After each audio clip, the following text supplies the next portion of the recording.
అందరికీ నమస్కారం. నేను మీ పిఆర్కే. ధర్మం అంటే దేవాలయాల్లో చేసే పూజ అనుకుంటున్నారా? కాదు. ధర్మం అంటే మన రోజువారీ జీవితం.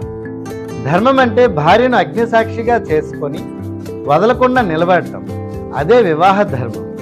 భర్త ఎలా ఉన్నా నమ్మకంగా ఉండటం. అదే భార్య ధర్మం. నమ్మిన మిత్రునికి అపకారం చేయకపోవడం మిత్రధర్మం.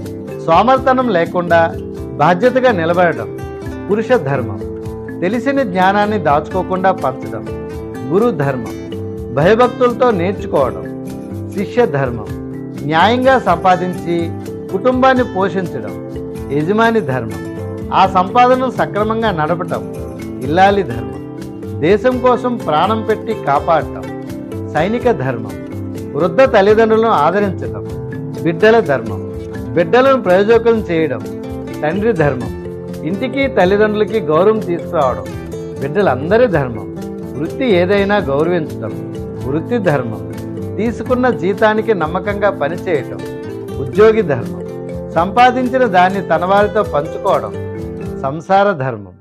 అసహాయులను ఆదుకోవడం మానవతా ధర్మం.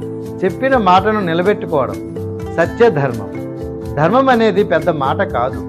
మన పాత్రను నిజాయితీగా జీవించడమే ధర్మం. మీ బాధ్యతను మీరు నిజంగా నిర్వర్తిస్తున్నారా? అదే మీ ధర్మం.